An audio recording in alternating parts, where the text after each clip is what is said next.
Well, hello, everybody. Welcome to another episode of the Love Not Fear podcast, where we are on a mission to learn from thought leaders how to make decisions out of love and not fear in business and in life. And this episode is definitely business focus um, on creating an amazing company culture and making people do their job out of love and not fear.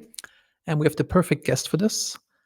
Today, my guest is Ron Lovett. He's an entrepreneur and leader with a passion for change. He's building brands that challenge and disrupt the industries and loves to do exactly the opposite of what would be expected. He's also the author of two super cool books. One is Outrageous Empowerment, the incredible story of giving employees their brains back, which I really love. And the other one is Scaling Culture. And Ron, I'm very excited to have you on to geek out on building amazing culture and giving employees their brains back. Thanks, David. I'm excited to be here with you. So I of course love to geek out on this topic as well. So this is great. Actually, in terms of giving employees their brains back, in one of my companies, I guess we did that to some degree before. Everybody was just like a small wheel in the machine, and Yeah. the head of product spec'd out what to be built, and then we told like you developer do this, you developer do that, and before the design is always like they were just like almost like assembly line chicka chink, and then and then they gave it to the marketing person, which is announcing it, and then the customer support was doing the support, and we just like change it all up, and now we just like do a rough sketch of like what could be done, and then Mm, they take it and then they can put their entire being into this, like we really give them the freedom to make decisions, and then they also announce it to our customers in our community that like, hey, me Steven, I just like built this thing, and then they also have the ownership of delivering something great, and also the getting the pat on the back by like showing off, and getting the praise for doing what they're doing, and yeah, I'd love. I think this is like falls into the category of giving employees their brains back and letting them really put everything in what they have to give. well, it also there's a really important part of that, which I think some of us take for granted. I certainly probably used to, which is the buy-in and change management, right? Mhm. Versus like as much as people think, oh well, we at the C-suite have this great idea and we're going to push it out to you know mid-level management or frontliners. They've missed change management, which is the buy-in, which is which is having people and in part of kind of, I think, in the spirit of giving people their brains back, participating in the end result and then embracing what's going to happen. And so it's a big part of that process, which is incredibly important. Otherwise, you know, a business partner of mine always says, look, the difference between a really good idea and a really bad idea is, can you execute? Mm. And that's true. So yeah, I'd love if you share like how you actually start giving employees their brains back, and if you can give some actionable insights for our audience that they can do the same, because Yeah, so I'll give you a real life example of I'll give you an example. I'll give you two examples where I got it wrong lately and where I got it right, Mhm. because that might bring this to context. So, for context, I own a multifamily real estate company today. My company Vita owns 2,700 units in Canada. And one of our biggest challenges is the day to day financial sustainability of the assets themselves, being the buildings. And that's everything from the amount of water that people use to the power that they use to the repair and maintenance that is spent at the front lines.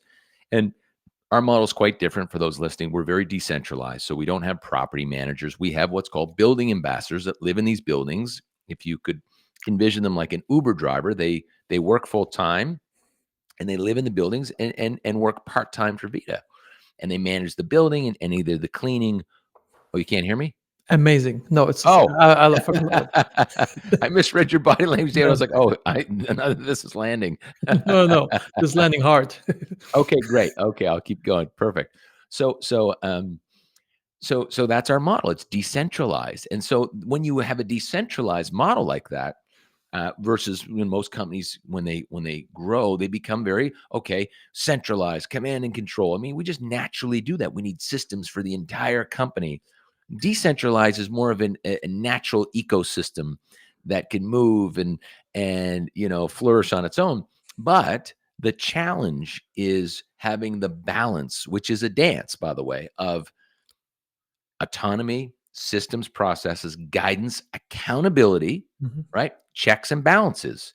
And you need to have all of those things worked out. That's the chaos where most companies won't decentralize because they don't want to deal with that. Um, and it's very entrepreneurial, very collaborative. Sometimes you have to lobby your own business, which you have to be patient on, and it's short-term pain for long-term gain. So now that the play is set up, I'll give you an example of when I got it wrong. So I had mentioned water. So I had it I had an idea, and I thought let's do a water pilot where let's go to our building ambassadors and tell them that the water usage on their buildings is quite high. And let's tell them it's high, and let's try to gamify them reducing the water Mhm. with their customers. And so, and we'll give them some guidance on how to do it, and then we'll execute. And right away, I just missed a fundamental key point, which is I Don't turn the wasn't water being off. well. Yeah, that's right. No, the key thing I missed was I wasn't being as honest and transparent. Their Mm, buildings weren't actually the worst water users in the portfolio, and I picked those buildings because the building ambassadors were the best in the business. They were the most, you know, they've been around longer. They've been through lots of change, and I should have just started with that. Because I didn't, David. What happened was they became defensive. They became mhm, defensive. mhm. It's like our buildings really they're that low. Like that doesn't make sense to me, and I don't even know why I did that. That was really stupid of me. And so then what I had to do is I had to stop. I had to call everybody back and say, I'm an idiot. I don't know why I took this approach. Your buildings are actually middle of the pack. They're doing fine. We chose you on this pilot because you're incredible and we need your guidance and your help. And so we went back to the drawing board and out we went, and we're certainly able to have some results that way. And I'll tell you where I got it right.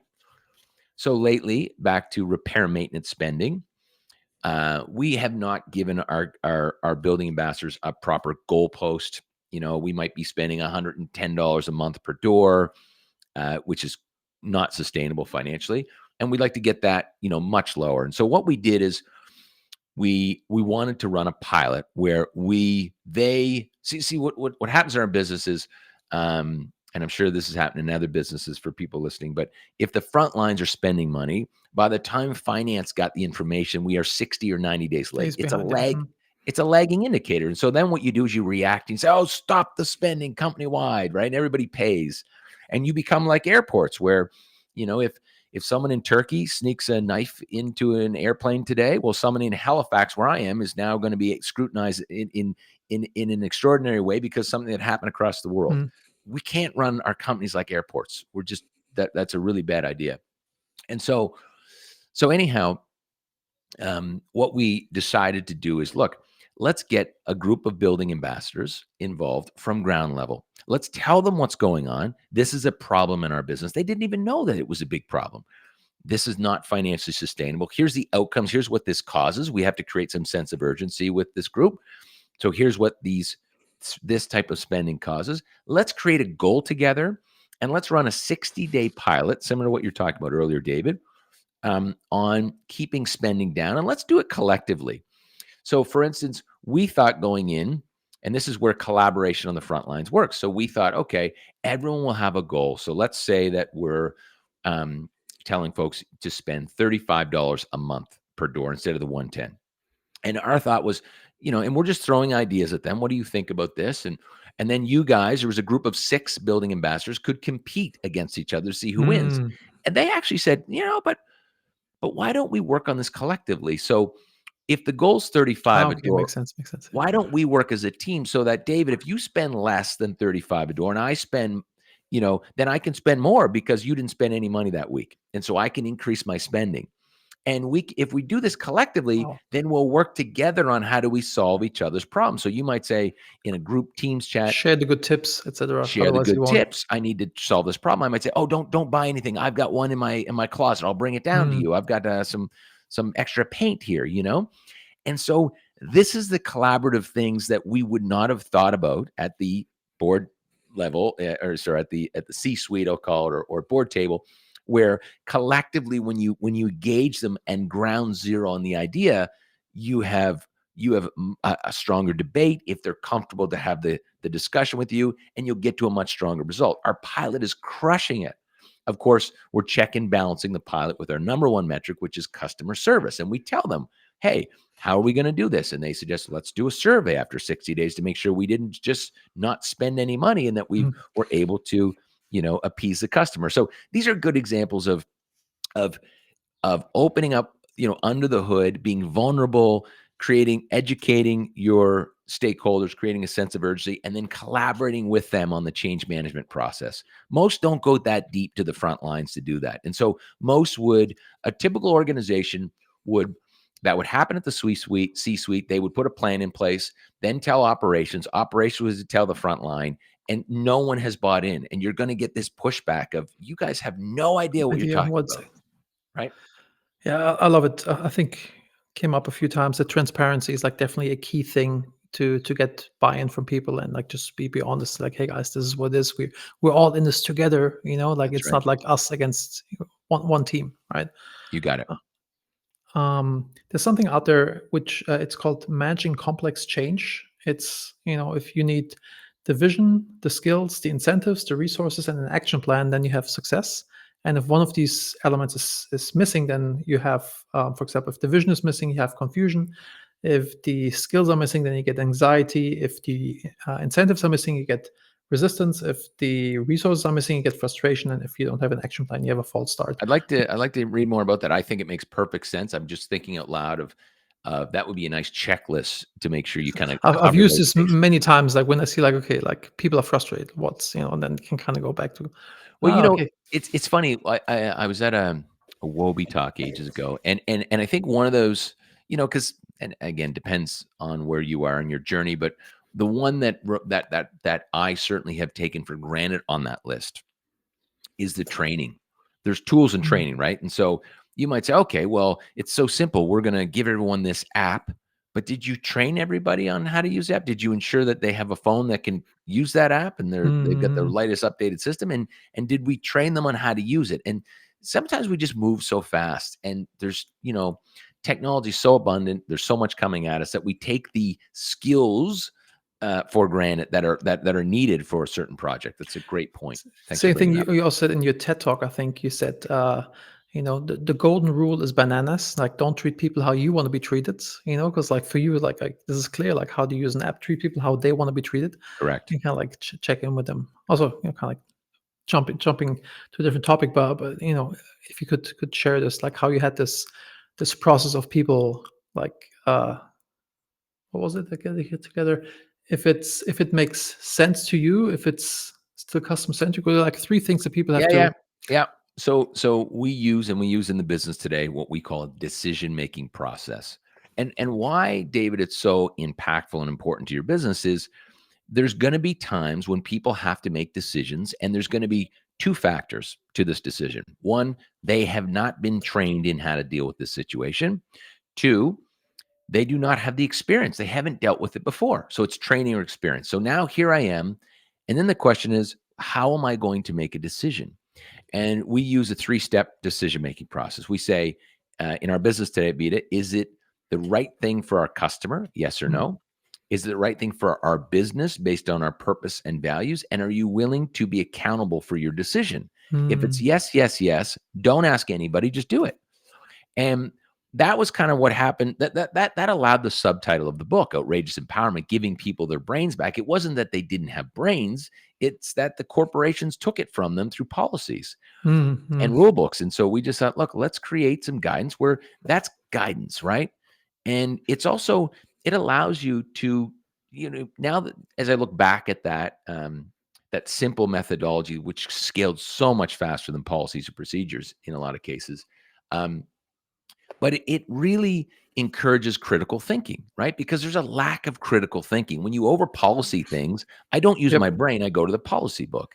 And so it also allows you to understand who your key problem solvers are, your next leaders are, who has areas of expertise.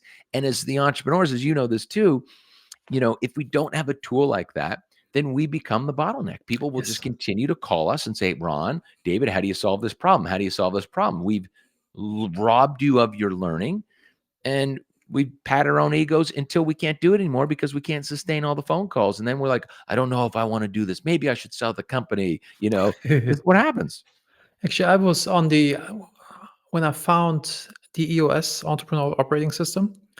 I was like, oh my God, that's amazing. But after running it for a while in my businesses, it feels too much like command and control. And you definitely miss out on like empowering people fully to their full capabilities. And by the way, with the system that we implemented, employee satisfaction is through the roof. Everybody's like so bought in, everybody's loving it so much since they're empowered to use all their skills. And uh, also, we have 300% more output from our dev team, which is like Fantastic. our customers like, what's happening? How many people did you hire? Is like Christmas, like, and it's just been really transforming um, our company to have that in That's place. great. Let me make a one point why that decision making process and guidance, I'll call, is so important. And I talk about this in my book, and I've certainly talked about it on different public formats, is because when you start off, and because what we're talking about is autonomy, right?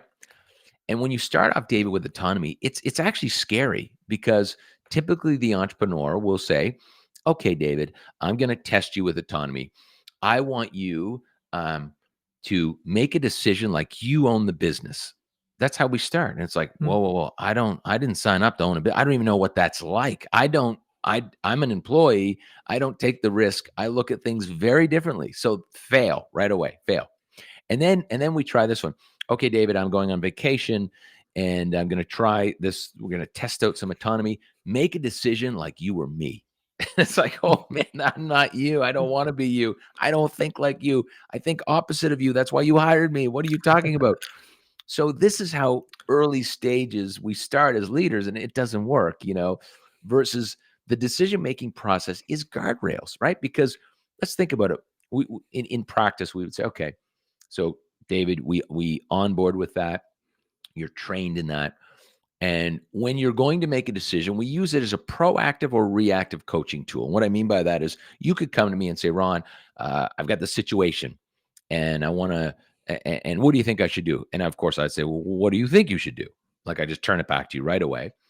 So I don't become the bottleneck and I can see how you think and see if you are really using a critical thinking mindset. And I might coach you and say, well, have you used the decision-making process to get there? And you might say yes or no, and I'll have you defend that or talk about it, or if not, go think about it. That's the proactive coaching tool. Reactively, you might come and say, I made this decision. And I'll say, okay, no problem. Walk me through how you got there. Let's go Mhm. through the decision-making process. Show me, was that the right, do you believe that was the right thing for the customer? And it was the right thing for our business based on our purpose and values? And are you willing to be accountable? Yes, yes, yes. Okay. I may agree with you in some cases, or maybe we have a debate or a thoughtful discussion on something better. But in most cases, you beat me to the decision. People, you'd be surprised how intelligent that even frontline staff are. We just take this for granted because we think, oh, we're in C-suite and someone's making $20 an hour, $15 an hour. They couldn't think as smart as we can as the senior vice presidents. That is a crock of BS. And so then what happens is you'll either be able to use this as a moment to coach someone, or you use it as, let's celebrate. David's figured out a way when this situation happens, Mm. he used the decision making process. That's the new standard. Let's stop, celebrate, share this story company wide about the use of it and the new best practice. And so you can really scale. This becomes this organic thing that shifts and moves on its own. It's fantastic. Yeah, we've been doing this with mission, vision, values. Every time somebody really did something in line with our core values, and it's also in the onboarding process, we tell people our core values and then core value stories, how somebody in the business made decisions based on this core value, and also every shout out that we give, somebody lived up to this, or if somebody violate this, like this person was terminated because of XYZ. So it's like being, this has been a guardrail for us. Another one Right. was to share mental models with people, and this maybe you'll appreciate since you're in the real estate business or housing business.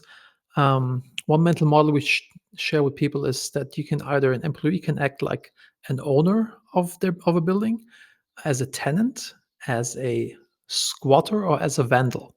Like these are the different, Right. like how Right. you can act, and and then explain like how would an owner act if like the something's leaking or something's laying on the floor without being asked, they would just do what the right thing is. And a good tenant would maybe, if the radiator is leaking, would call and or put something below the radiator so the wood floor does not get damaged or whatever, Right. and versus like a squatter or vandal would. So I guess sharing mental models and being on the same page would be one thing, and vision, mission, and values. Do you have any other things that you share with your people, like, kind of, or like, Yeah. do you have like up to $500 you can make decisions, otherwise you have to talk to us? Or like, what guardrails? Yeah, it Yeah. changes a lot. I mean, our guardrails are more high level. I what I was going to say is we use kind of so high level decision making. We would have purpose, our BHAG, our values, and then those are pie in the sky. They're big North Star type things. And then for the focus aspect, we use Jim Collins' Flywheel. It is just fantastic. It's the best tool. He's got the Flywheel Manifesto. It's a 30-page book. You should order it online for those listening if you haven't. You should develop your flywheel. And then that is the focused internal piece. And the flywheel is the best, how Jim Collins explains it. The best companies in the world have a flywheel. So Amazon has a flywheel, and some of the best businesses ever have a flywheel. And they have 5 items. Let's call these buckets or levers, and that your business has. And so, bucket one leads to bucket two. Let's call these dominoes. Actually, it's probably a better analogy for flywheel. So if you get one thing right, you make a decision this way, the next domino hits, and the next domino hits, and the next domino hits, and then Mm, rinse and repeat. And so if we're going to make a decision as a company, we will ask ourselves in a strategy planning, how does that decision, it must align with our purpose, but it must fit into the the flywheel or flywheel, the that's so good. distraction. And does it enhance the flywheel or detract from the flywheel?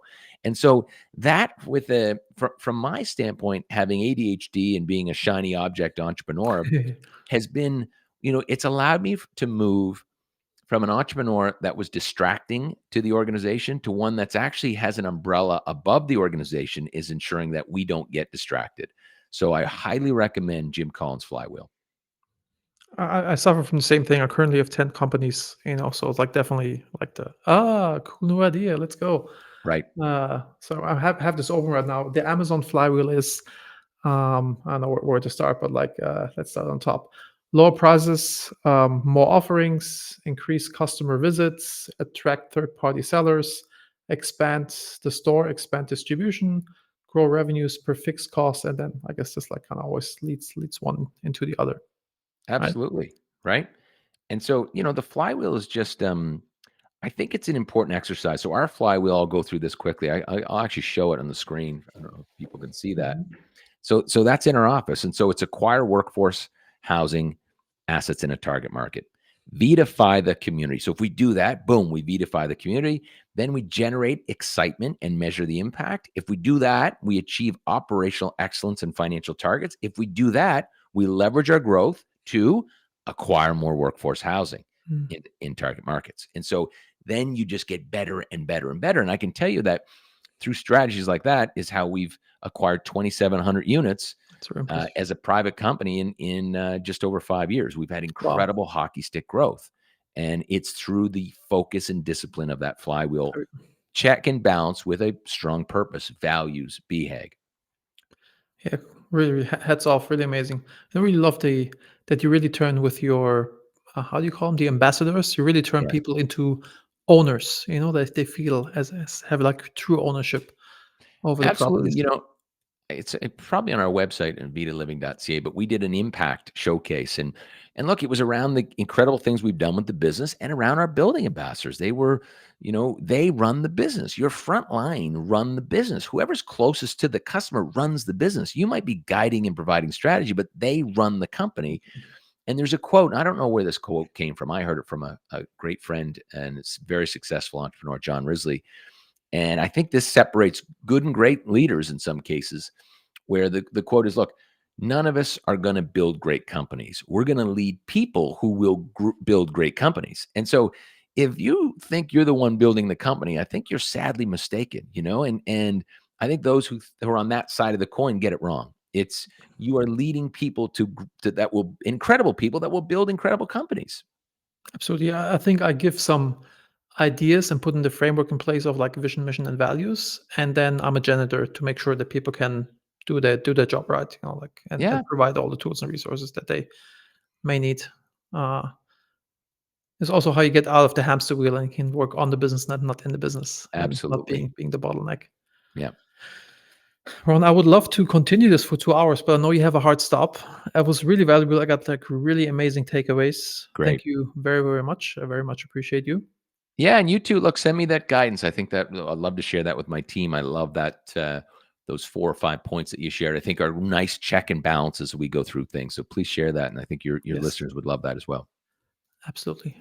Ron, Excellent. anything you want to point people to, like where can people find you if you Yeah. want to be found? Yeah, that's right. If you're looking for me, don't find me. No. Look, I have lots of content on YouTube. Follow me on LinkedIn. I'm probably a little light right now in content just because I'm in a busy stage of life and business. But I try to share thoughtful content. I have 2 books. So I've got Scaling Culture and Outrageous Empowerment. And if you're listening, I tell people, look, read Outrageous Empowerment. It's a fun read. It was, I took 2 books that really were impactful to me. One was One Hell of a Ride, the story of Craig Dobbin, a Newfoundland, who I actually met his son yesterday. Was fantastic. And the other was Phil Knight's Shoe Dog. And I took those stories as like, wow, these were great stories, and created Outrageous Empowerment. Scaling Culture is more the playbook. It's I tell people, don't read it from front to back. Just choose your own adventure. If you have a Mm, problem, go to that chapter, solve it, try it, and then go back. And the appendices are all of our systems and processes in the company. And then we have a master class, as well as I have a Scaling Culture podcast. And so those are 4 things that beautiful. people And can you have an sort of. amazing TED Talk, which I can also Thank you. Thank highly, you very highly much. recommend. Yeah. Ron, thank you very much for being on the show. Thanks, Dave, for having me. Keep doing what you're doing.